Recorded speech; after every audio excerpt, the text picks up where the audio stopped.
Welcome to Akhand Vidyashram, the first institute of impeccable wisdom. Adi Prashakti, the first mother of Divyank of the universe.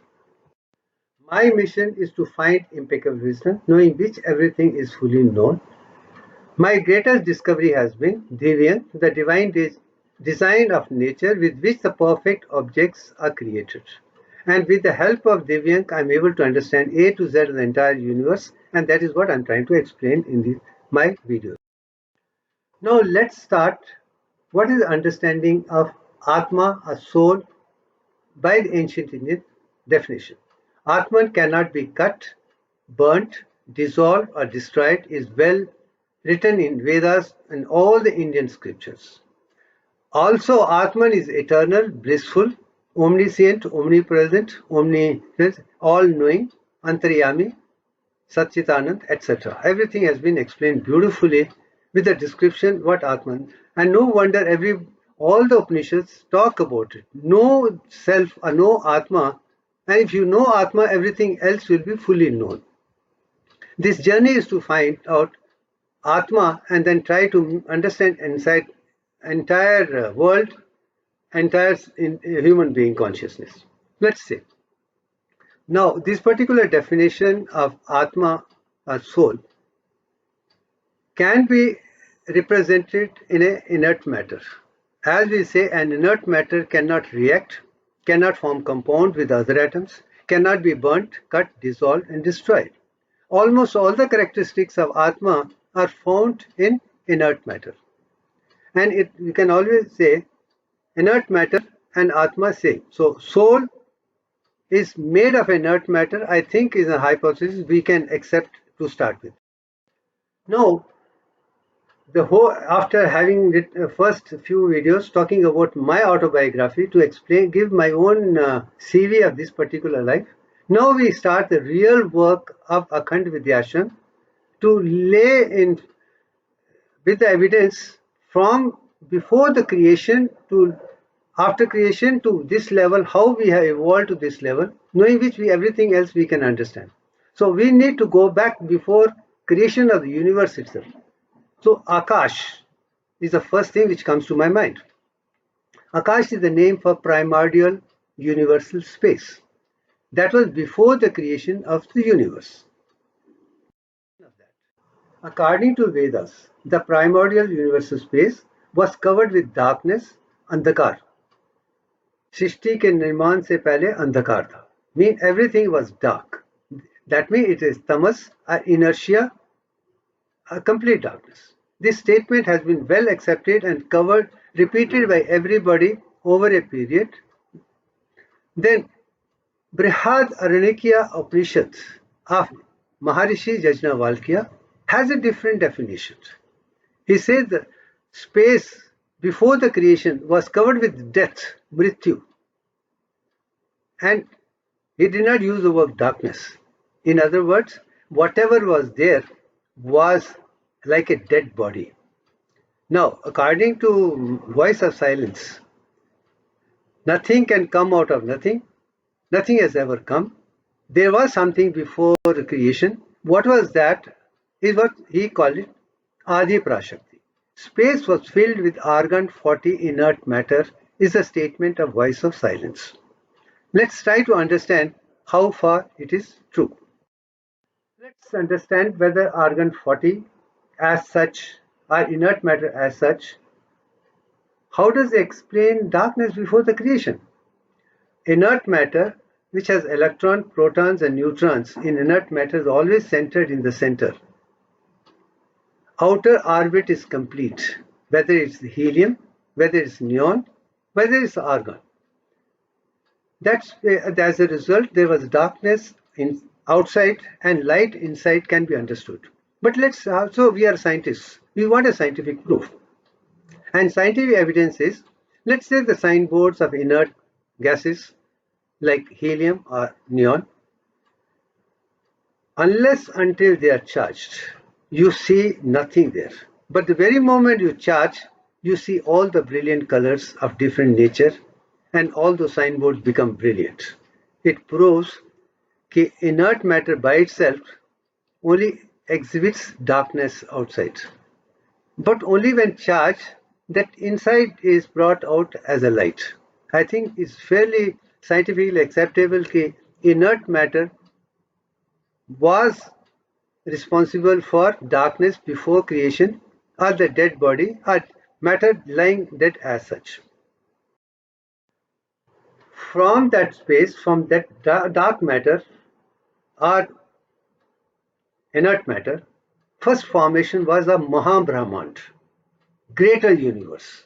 The universe which we see all round of stars, or only stars, nothing other than that. Nights, skies. Amazing. You just can't count the stars. And that space is called Maha Brahmand. According to Voice of Silence, Adi Prashakti was the mother of greater universe or Maha Brahmand. And if you see the picture drawn by the ancient Indian sages with respect to Adi Prashakti is with 18 arms.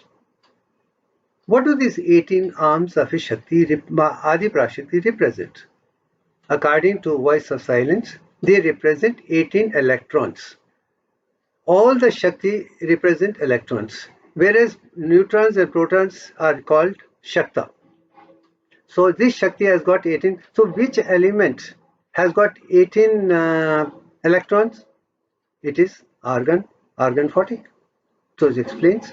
So in other words, the greater universe was formed from this, and there could be 18 dimensions in that. As a result, you literally see, science has not come to that stage to explore. The day it comes, I think we'll be able to explain it better. But at this juncture, let me also talk of two more inert matters, xenon and krypton. They are very unstable. You can produce krypton and xenon in laboratory from argon 40, but they last only for fraction and disappear. So since they are not stable, I think the ancient Indian sages were very clear, xenon and krypton may not be responsible for greater universe. Greater universe started by Adi Prashakti, the inert matter which had 18 electrons. Wonderful idea to start, but why argon 40? Because it had neutron 22, and neutron 22 and 21 have something to do with the later part. Then from Maha Brahmand was the formation of Brahmand, our Milky Way. From the Milky Way, let me talk of only spiral galaxy, because it itself has a well-formed structure, which we can see, which has been explored, which can be represented. Let's look at that. Now you see the left side is a picture of spiral galaxy. You see a particular shape where from the center is moving out. But there are almost 10 parts which move out, a little more than that. In other words, there are 10 plus spirals. Now, this particular thing was perceived as a Goddess Gayatri with the 10 arms of Goddess Gayatri representing Brahmand, with the 5 elements also part of the Brahmand. So, which element has got 10 electrons? It is neon. So, it could be neon 20, 21 or 22, because all the 3 isomers of neon 20, 21 and 22 are stable and they are found in nature. In other words, we can say spiral galaxy was created from neon 21, and neon 21 had come from the fission of argon 40, as I told you, 18, 22, and further neon 21 from 21 neutrons of argon 40. During the creation of our universe, according to Voice of Silence, there was Big Bang, and isomers of neon 21 collided to produce isomers of neon 22, and there were brilliant effulgence, the light energy. And Vedas and Upanishads say there was Prakash Matra, light alone after the creation. Nothing else was seen, only light. And this particular thing is explained even by Bible. And I'm sure every religion does talk the first creation was light. And I think that's brilliant. And that light was neon 21. Now you can see neon 21 plus 21 equivalent to 22 light. Then with the time it cooled, it formed neon 21. So other words, you can see 21, 22 and 20, all the 3 isomers still present. But I'm making one more statement here, which is a Upanishadic statement. After the creation of the universe, Lord Brahma, the Lord of creation, took rest for 1.5 years. Is it a mystery, or there is something hidden in this particular thing? And let me tell you at this stage, after the formation of zygote, that means fertilization of ovum with sperm in a human form, in a mother's womb. After zygote formation, it takes rest for 1.5 days before the division starts. Is it a coincidence, or it is a wisdom which we can now relate and explain? I would be explaining that when it comes to the stage of procreation. After the creation of the universe, according to the cool down, and as I told you, the scientific evidence is the neon 20, you have 90% in the universe, neon 21 is only 1%, neon 22 is 9%. This percentage also speaks volumes. We will talk about it when we need to come to review this particular. Now, Maha Brahmand to Brahmand to our solar system, and the deity, primal deity, our solar system is Sun. And Goddess Aditi is the third level of goddess, has got only 2 arms. What do these 2 arms of Goddess Aditi mean? That means there should be an element which has got only 2 electrons, nothing more. And 2 electrons are there only in helium. As you can see in the right side, has got 2 electrons only. So Aditi, and this proves this mother. And it is mother is also called the mother of Daksha as well as daughter of Daksha by Veda. Vedas say Daksha is the king of gods. His mother is Aditi. His daughter is also Aditi. This has been a mystery for generations. Nobody, to the best of my knowledge, nobody has explained it scientifically. Upanishads say mother and daughter of Aditya is Aditi. Is this statement just a mystery, or there is great science? Let me first talk about beautiful Shakti with 2 arms, could be 2 protons, 2 neutrons, 2 electrons. And let me make a statement, the human soul, which is within us, Antaratma or Kundalini, is helium-4 only. How is it? Now, to make this whole concept understand very clearly, let us presume that hydrogen is Aditya, the sun. And we know very well there is a proton-proton nuclear reaction going on in the sun. Sun gets its energy from the fusion of hydrogen to form helium, one side, and at the same time, helium goes to the fission to produce hydrogen again. This cycle of hydrogen to helium, helium to hydrogen, which goes on this core of the sun, has been beautifully exhibited right in the center. So the one we can say from which the hydrogen has come, the helium-4 from which the hydrogen has come is the mother. And the helium-4 which is formed from hydrogen is the daughter. And incidentally, the daughter becomes mother, our human soul, because helium-4 after formation escapes into the solar system, and that enters into the human brain through the top of the head and becomes Antaratma, Kundalini, or human soul.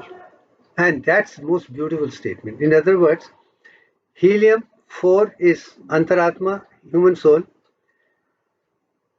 Goddess Neon 21, Goddess Gayatri is the mother of spiral galaxy or Milky Way, the Brahmand, and Adi Prashakti is of Maha Brahmand or this. I think things are very, very clear, and I'm literally happy to put it across for the people who have been looking at these mysterious statements, not getting an answer, and I think it has given a lot of answers in the process.